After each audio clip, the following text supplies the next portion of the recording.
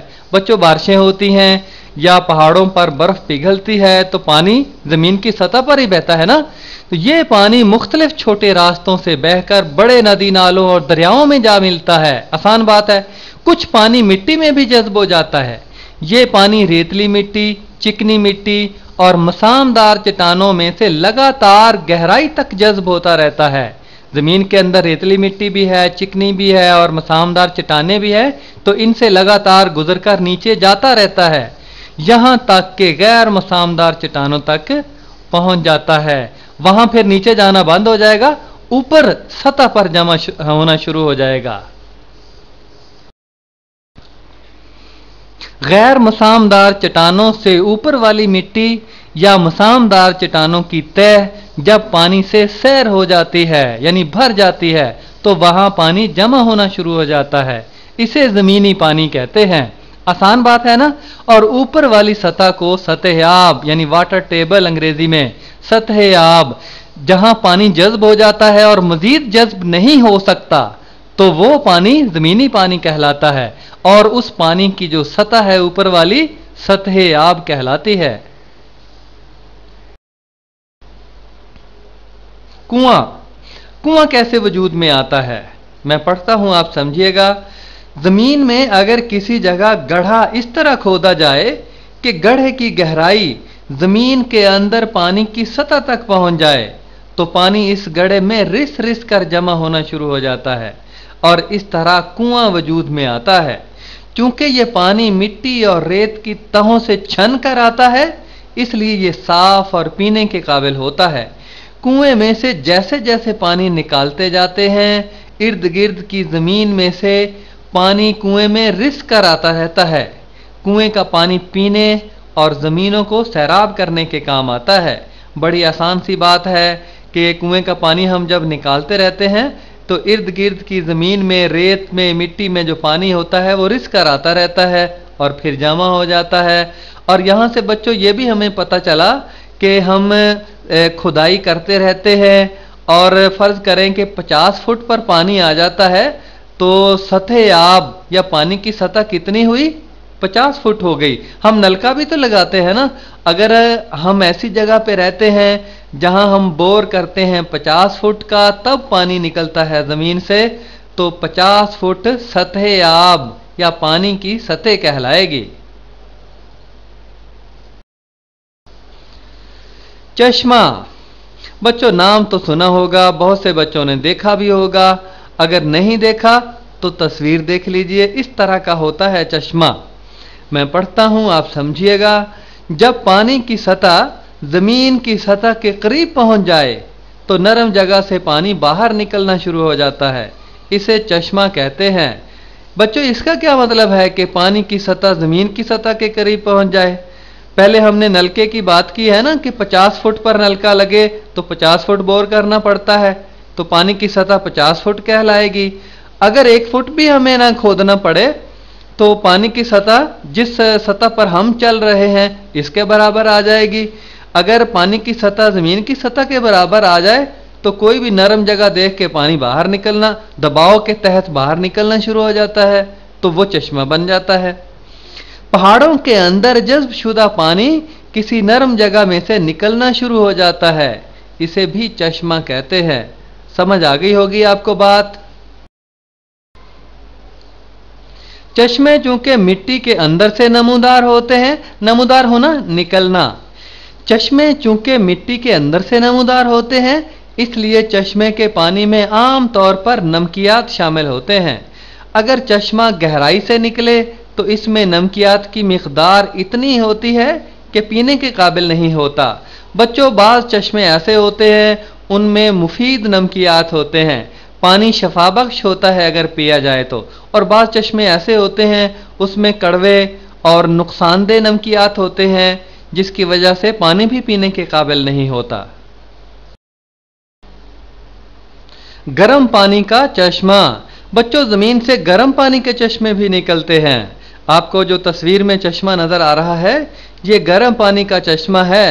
آپ دیکھیں نا پانی نیچے گر رہا ہے اور وہاں سے بھاپ نکل رہی ہے۔ تو میں پڑھتا ہوں، آپ سمجھیے گا۔ اگر چشمہ کسی آتش فشاں پہاڑ کے قریب سے نکلے تو اس کا پانی گرم ہوتا ہے۔ آتش فشاں، آگ اگلنے والے پہاڑ، بچوں ایسے بھی بہت سے پہاڑ ہیں جو آگ اگلتے ہیں جن میں سے لاوا نکلتا ہے۔ تو اگر چشمہ کسی آتش فشاں پہاڑ کے قریب سے نکلے تو اس کا پانی گرم ہوتا ہے۔ ایسے چشمے کو گرم پانی کا چشمہ کہتے ہیں۔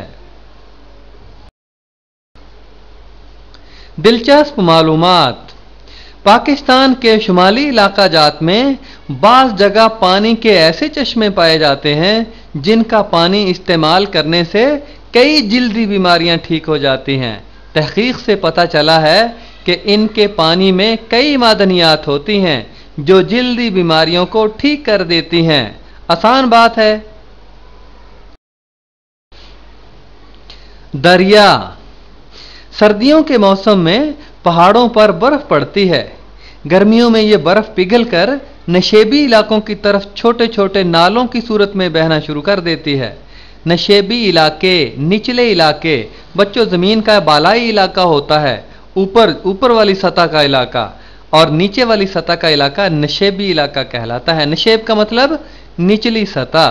تو سردیوں کے موسم میں پہاڑوں پر برف پڑتی ہے۔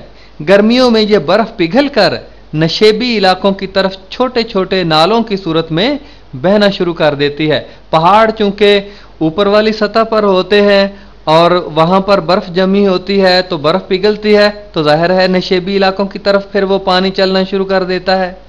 تو یہ نالے آگے چل کر آپس میں ملتے چلے جاتے ہیں اور اکٹھے ہو کر دریا کی شکل اختیار کر لیتے ہیں۔ بہت سے نالے آتے ہیں اور جب ملتے ہیں تو پھر دریا کی شکل بن جاتی ہے۔ یہ راستے میں اپنے ساتھ مٹی اور نمکیات بھی ملاتے چلے جاتے ہیں۔ یہ دریا جب میدانی علاقوں میں پہنچتے ہیں تو ان کی رفتار میں کمی آ جاتی ہے، بڑے ہو جاتے ہیں نا، پانی بڑی جگہ پر چلتا ہے اور پھر کھلی جگہ پر چلتا ہے، اس لیے اس کی رفتار کم ہو جاتی ہے۔ یہ دریا نشیبی حصوں سے گزرتے ہوئے آخر کار سمندر میں مل جاتے ہیں۔ دریا پھر کیا کرتے ہیں، کہاں پر ختم ہوتے ہیں؟ سیراب کرتے جاتے ہیں، لوگ استعمال کرتے ہیں، اور بارشیں ہوتی ہیں وہ بھی پانی ان میں ملتا جاتا ہے، اور آخر کار جو فالتو پانی ہوتا ہے وہ سمندر میں مل جاتا ہے۔ کسی شاعر نے خوب کہا کہ میں تو دریا ہوں، سمندر میں اتر جاؤں گا۔ کون کہتا ہے کہ موت آئی تو مر جاؤں گا؟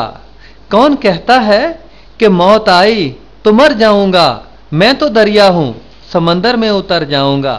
یعنی انسان کی بات کر رہے ہیں کہ کون کہتا ہے کہ موت آتی ہے اور آدمی مر جاتا ہے؟ آدمی تو ایک جہان سے بڑے جہان کی طرف چلا جاتا ہے، آخرت کی طرف چلا جاتا ہے، کیونکہ دریا سمندر کی طرف چلا جاتا ہے نا، دریا چھوٹا ہے سمندر بڑا ہے، تو ہم بھی یہاں زندگی تھوڑی ہے، ہم بڑی زندگی کی طرف جو ہے وہ جو ملنے والی ہے اس کی طرف چلے جا رہے ہیں۔ دلچسپ معلومات، نیشنل پارک امریکہ میں ایک گرم پانی کا چشمہ ہے جو ہر 70 منٹ کے بعد 30 میٹر کی اونچائی تک دباؤ سے پانی اچھالتا ہے۔ آپ کو یہ فقرہ سمجھ آیا؟ جھیل، بچوں جھیل آپ نے دیکھی ہوگی، اگر نہیں دیکھی تو ایک خوبصورت جھیل کی تصویر دیکھ لیجئے گا سامنے، میں پڑھتا ہوں آپ سمجھیے گا۔ سطح زمین پر کوئی وسیع نشیبی جگہ جہاں پانی اکٹھا ہو جائے جھیل کہلاتا ہے۔ زمین کی سطح پر کوئی نچلی جگہ جہاں ارد گرد کا پانی اکٹھا ہو جائے تو وہ جھیل بن جاتی ہے۔ بڑی بڑی جھیلیں عام طور پر پہاڑوں کی وادیوں میں نشیبی جگہ بننے سے وجود میں آتی ہیں۔ پہاڑوں کی وادیوں میں ایک گہرائی پر جگہ ایسی بن جاتی ہے جہاں پانی اکٹھا ہو جائے تو وہ جھیل بن جاتی ہے۔ جھیل کے اندر نشیبی زمین کو حوض کہتے ہیں، انگریزی میں بیسن، حوض۔ آپ تصویر میں دیکھیں حوض آپ کو نظر آ رہا ہے جہاں پانی کھڑا ہے، اور ارد گرد کی جگہوں سے پانی جھیل کے اندر، حوض کے اندر گر بھی رہا ہے، تو یہ جھیل بن گئی ہے۔ جھیل میں پانی کہاں سے آتا ہے؟ میں پڑھتا ہوں، بارش کا پانی جو جھیل پر سیدھا برستا ہے، بات سیدھی سی ہے، بارش برستی ہے جو جھیل میں گر جاتا ہے حوض پر، وہ جھیل کا پانی ہوتا ہے۔ بارشوں کا وہ پانی جو جھیل کے ارد گرد کی زمین یا پہاڑوں پر برستا ہے، وہ بھی جھیل کے اندر جمع ہو جاتا ہے۔ بعض اوقات دریا جھیلوں میں گرتے ہیں، دریا بھی جھیلوں کے اندر گرتے ہیں، تو بعض اوقات جھیلیں وقت کے ساتھ ساتھ خشک بھی ہو جاتی ہیں، کیونکہ جھیل میں آنے والا پانی بخارات بن کر اڑنے والے پانی سے کم ہو جاتا ہے۔ بات سمجھ آئی کہ جھیلیں خشک کب ہوتی ہیں؟